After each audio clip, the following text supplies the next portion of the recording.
नमस्कार साथियों। YouTube मंच काव्य प्रसंग में आपका हार्दिक स्वागत करता हूँ। मैं आपका परमेंद्र सिंह आज आपके लिए एक और कवि की कविताएं लेकर प्रस्तुत हूँ। धूमिल ने बरसों पहले कहा था कि कविता सबसे पहले एक सार्थक वक्तव्य होती है। आज मैं जिस कवि की कविताएं प्रस्तुत कर रहा हूँ उसकी कविताएं हमारे समय का सार्थक वक्तव्य तो हैं ही, वह अपने काव्यगत कौशल से भी पूरी तरह हमें प्रभावित करती हैं और हमें सोचने पर विवश करती हैं। बच्चों, स्त्रियों, अल्पसंख्यकों और अंतर्राष्ट्रीय राजनीति में उनकी स्थिति पर यदि किसी कवि की समग्र रूप से दृष्टि हम जाते हुए देखते हैं तो उस कवि का नाम है भास्कर चौधरी। आइए आज भास्कर चौधरी की ही कुछ कविताएं आपके सामने प्रस्तुत करता हूं। कविताएं प्रस्तुत करूं इससे पहले मेरा आपसे निवेदन, यदि आपने अब तक काव्य प्रसंग को सब्सक्राइब नहीं किया है तो इसे सब्सक्राइब कर दें। इसमें कुछ भी लगता नहीं है, एकदम फ्री है और हमें अपनी राय से भी अवगत कराएं। आइए भास्कर चौधरी की कविताएं सुनते हैं। एक कविता है दंगों के बाद बच्चे। मैं देख रहा हूं दंगों के बाद बच्चे न खिलखिला रहे हैं, न दौड़ रहे हैं, न खेल रहे हैं, न लड़ झगड़ रहे हैं, न गलबहियां कर रहे हैं, न बतिया रहे हैं। बच्चे रेंग रहे हैं। सुनो बड़ो सुनो, कान खोल कर सुनो, बड़ों की दुनिया में बेहद खतरनाक है बच्चों का रेंगना। बेहद खतरनाक है बच्चों का रेंगना। ये कविता है हंसी। बाबा कहते हैं हंसना जरूरी है, दो वक्त खाने की तरह, तो हंसो। हंसो हंसो, ठहाके लगा लगा कर हंसो, दांत निपोड़ निपोड़ कर हंसो। हंसो बंद कमरे में, खुले में हंसो। कंपनी गार्डन में 10 20 30 40 मिलकर हंसो।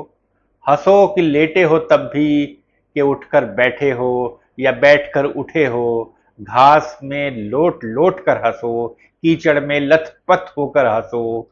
हाथ पैर हवा में फेंक कर, कि मुट्ठियां भींच कर या खोल कर हंसो, पर हंसो। हंसो कि बाबा कहते हैं जरूरी है हंसना। कि बच्चा हंसता है माँ के पेट में, इधर से उधर, उधर से इधर तैर कर। जन्म से पहले हर बच्चा जैसे स्विमिंग पूल में तैर रहा हो और हंसते हंसते लात जमाता है पानी में, वैसे ही तुम भी हंसो। हंसो जैसे स्विमिंग पूल हो हंसी का और तुम लगा रहे हो हंसी के समर सॉल्ट। हंसो कि हंसने लायक ही है बाहर की दुनिया। चार्ली चैपलिन की तरह हंसो, कि जिसके रोने में टीवी या फिल्म के पर्दे पर हंसी दिखाई देती है दुनिया को। हंसो, ऐसे हंसो कि तुम्हारे रोने में भी पैदा हों हंसी की तरंगें। हंसो, ऐसे हंसो कि भूल जाओ मर रहे हैं बच्चे और नौजवान, कीड़े मकोड़ों की तरह बिलबिलाकर, किसी पेस्टिसाइड की मार पड़ी हो जैसे। हंसो, ऐसे हंसो कि खो जाए तुम्हारी हंसी में गौरी लंकेश का हंसता हुआ चेहरा, और तुम्हारी आंखों के रेटिना से पूछ जाए ऐसी कोई भी तस्वीर जहां गौरी लंकेश, गोविंद पानसरे, दाभोलकर या कलबुर्गी की खून सनी लाशें पड़ी हों फर्श पर या धरती पर धूल में लिथड़ी।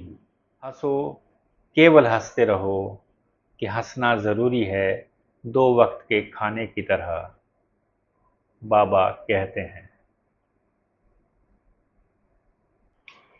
कविता है स्लो मोशन। स्लो मोशन में हो रही है बारिश, हमारे कंधे झुके हुए हैं, बाजुएं लटकी हुई हैं, सर झुका है, निकली हुई तोंद। सर पर छाता ताने हम स्लो मोशन में चल रहे हैं। थोड़े थोड़े अंतराल के बाद जरा सा गर्दन हिला इधर उधर देख लेते हैं, नीचे फिसलती पैंट को ऊपर खींच लेते हैं, इत्मीनान कर लेते हैं कि कहीं नंगे तो नहीं हो गए हम स्लो मोशन में चल रहे हैं।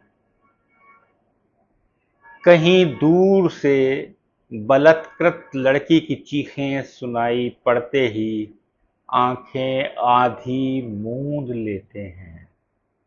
दाएं कान में ब्लूटूथ से चलने वाला स्पीकर लगा लेते हैं।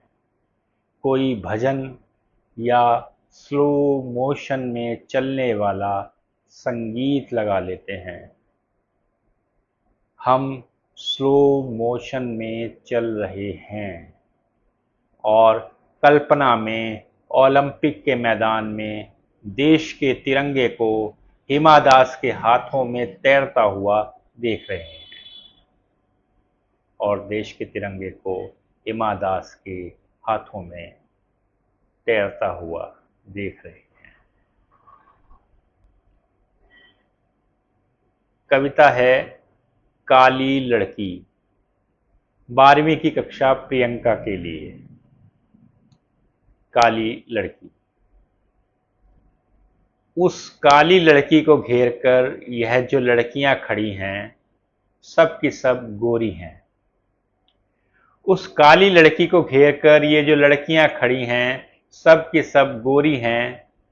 ना तो काली लड़की के बाल घुंघराले हैं किसी ब्राजीलियन फुटबॉल खिलाड़ी की तरह, ना अमेरिका के WWE के लड़ाके की तरह मजबूत उसके बाइसेप्स हैं। वह कोई कमांडो भी नहीं है जिसने बचाया है किसी गोरी लड़की को बदमिजाज और बददिमाग लड़कों की भीड़ से। काली लड़की जब बात करती है तो उसके दांत मोतियों से चमकते हों, वह कोलगेट पेस्ट इस्तेमाल करती हो, ऐसा भी कुछ नहीं है। पर यह सच है, उस काली लड़की को घेर कर यह जो लड़कियां खड़ी हैं, सब की सब गोरी हैं। गोरी लड़कियों के साथ साथ काली लड़की की भी 12वीं कक्षा का परिणाम आया है। काली लड़की जिसके घर का अर्थतंत्र आज भी गड़बड़ाया है, अर्थशास्त्र में उसने 100 में से 100 अंक अर्जित किए हैं। अर्थशास्त्र में उसने 100 में से 100 अंक अर्जित किए हैं। कविता का शीर्षक है गाजा। बरसों पहले टीवी पर एक विज्ञापन देखा था। बरसों पहले टीवी पर एक विज्ञापन देखा था। विज्ञापन में एक विवाहित जोड़े ने अपने लिए नरम गोश्त ऑर्डर किया। बदले में वेटर एक जिंदा मेमना गोद में उठा लाता है। जाहिर है पति पत्नी दोनों के पास जिंदा मेमने को पकड़कर लाने को कहने का कलेजा नहीं था। इधर गाजा में और दुनिया भर के कई शहरों में और देशों में बच्चे मर रहे हैं या मारे जा रहे हैं। शरीर जिनके क्या कम नाजुक और गर्म हैं मेमनों से? बच्चे मनुष्यों के हैं। उधर दुनिया के बादशाह कबूतर उड़ा रहे हैं। उधर दुनिया के बादशाह कबूतर उड़ा रहे हैं। अगली कविता है वे भेड़े नहीं हैं। वे भेड़े नहीं हैं जिनके ऊन उतारे जाते हैं। वे सांप नहीं हैं जिनकी खाल खींची जाती है। वे बकरियां और मेमने भी नहीं हैं जिन्हें ज़िबह करने से पहले नरम कोमल पत्तियां खिलाई जाती हैं। वे भेड़, सांप, बकरिए, मेमने कुछ भी नहीं हैं। वे आदमी हैं, जिनकी शक्ल वन मानुष से कम, आदमी से ज़्यादा मिलती है। दरअसल वे आदमी ही हैं, जिनकी खाल खींची जा रही है, लात और घूंसे बरसाए जा रहे हैं, जिबह किया जा रहा है, जिबह किया जा रहा है। यह कविता है मेमना। सोचता हूँ जब कभी देखता हूँ उन बच्चों को, क्या सोचते होंगे मेरे बारे में। मैंने जब भी देखा है उन्हें मुस्कुराकर, वे भी बस मुस्कुरा देते हैं। जब कभी भी हाथ हिलाया बच्चों ने भी, मैंने देखा गुस्से से आंखें तरेर कर, वे देखने लगे मेमने की तरह, वे देखने लगे मेमने की तरह। ये कविता है ईश्वर। सोचता हूँ एक सीढ़ी लगा दूं धरती से स्वर्ग तक ऊंची, और उतार लाऊं ईश्वर को, ढाल बनाकर खड़ा कर दूं उन बच्चों और उस बच्चे के बीच जो ईश्वर और खुदा की लड़ाई में चाकू लिए तैयार खड़े थे। बचने ही चाहिए बच्चे, भले ही मारा जाए ईश्वर, मुझे कोई गिला नहीं, मुझे कोई गिला नहीं।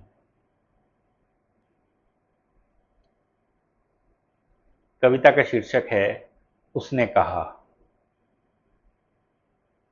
उसने कहा बहुत कड़क है वह, मर्द की तरह डांटती है। उसने कहा रौबदार है उसकी आवाज, वह मैनली वुमेन है, बच्चे डरते हैं उससे।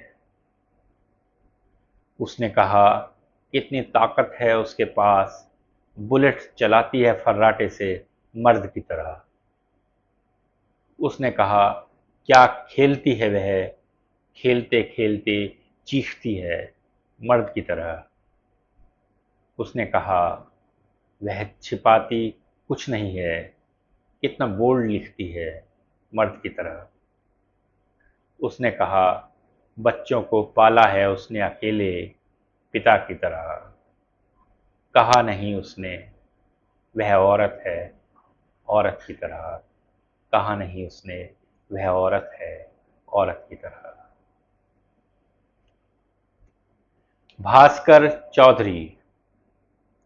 शुक्रिया दोस्तों, फिर मिलते हैं किसी और कवि की कुछ और कविताओं के साथ।